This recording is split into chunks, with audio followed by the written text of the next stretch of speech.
I've got Shreveport Fire Chief Scott Wolverton joining us this morning. Thank you, sir, for joining us on such late notice. No problem. Good morning to you. I know you've got a swiftwater rescue team from the Shreveport Fire Department along the coastline. Tell me about this team, how many you sent, and where they are, what they're going to be doing. I'm sure they're busy already.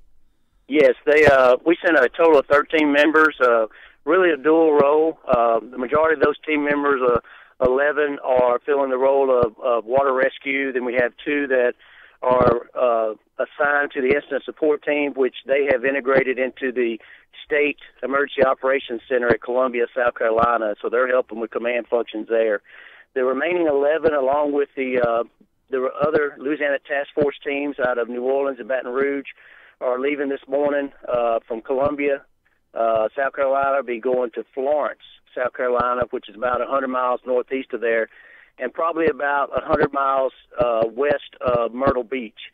And they will begin conducting water rescue operations in Florence this morning. As soon as they arrive there, they'll be setting up a forward base of operations at that location and be there for the remainder of the event, more than likely, based on where the storm moves and where most of the needs are. The biggest problem with this storm, it was downgraded to Category 1, but the rain event and the flooding, that's what these folks are worried about, and that's what they're going to help with, correct? That is correct. And even though it's been downgraded, people need to still take precautions. It's going to be the flooding rainfall is the main cause of loss of life in a hurricane. And our folks will be going into harm's way today because this is the way the hurricane is moving. It's going to take that kind of south-west direction across South Carolina. So they're probably going to be very busy and have a lot of work to do, but they're prepared, both physically and mentally and technically trained. So we just ask for everybody to keep them in their prayers and cover them for protection and those that are in harm's way there. The equipment you sent, can you describe what these guys traveled with? Yeah, most of them have swiftwater rescue equipment. That's going to be PFDs, ropes, and things like that they might need for swiftwater. A lot of it is going to be boat rescue. The boats resources were provided by the State Fire Marshal's office because we are part of a state team, the Louisiana Task Force, and the entire Louisiana Task Force will be forwardly locating to Florence, South Carolina. So we're utilizing most boat resources. Scott, and we're talking to Fire Chief Scott Wolverton. Sorry, I called you Scott. Chief, these folks, you didn't twist their arms and tell them that they ought to go. These folks stepped up and said, we want to help. What can we do, right? That's correct. Every member of Louisiana Task Force 3, and that is Shreveport. Louisiana Task Force 1 is New Orleans. Louisiana Task Force 2 is Baton Rouge. And all the members of this specialized team are volunteers. This is something they do extra in addition to their normal duties as Shreveport firefighters. And they're willing to be well trained, willing to be to go out there and help our neighbor when they need help. Are you hearing any stories back from them yet? I know you're in touch so far. Yes, ma'am. I just spoke with them this morning.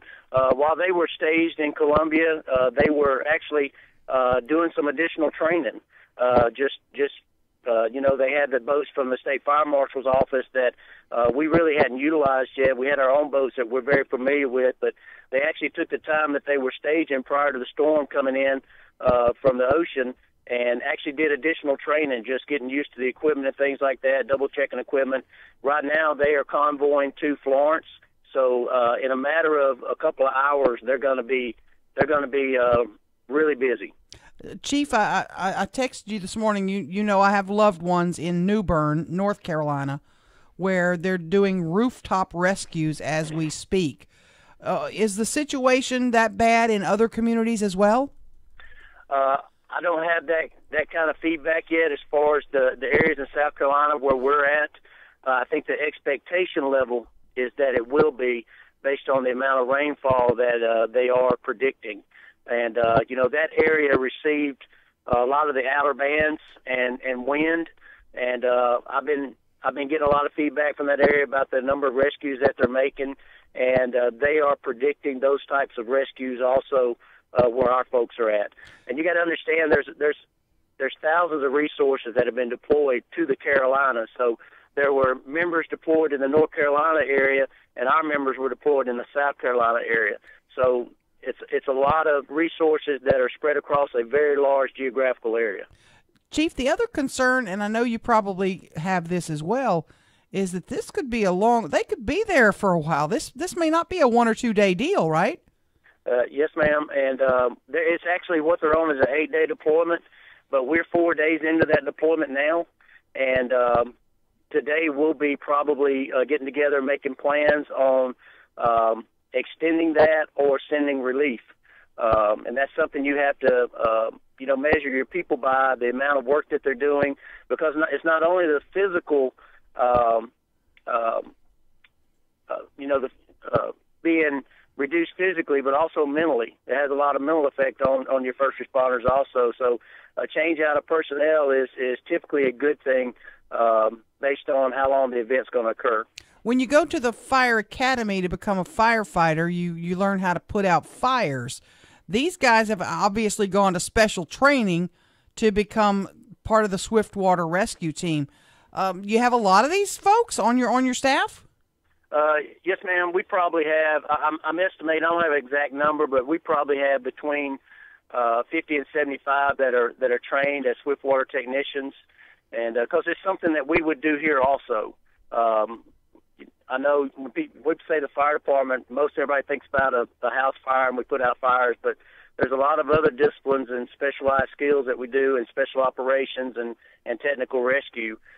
So they train on those things. They continually train on them to keep their skills set, which was a good example. I told you a while ago, while they were staging, they were training. Mm-hmm. And it's just a matter of just honing those skills and making sure they are ready to go and ready to fight when it's time to fight.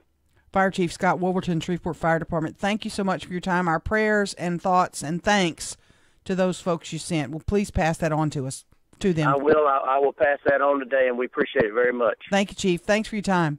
Mm-hmm.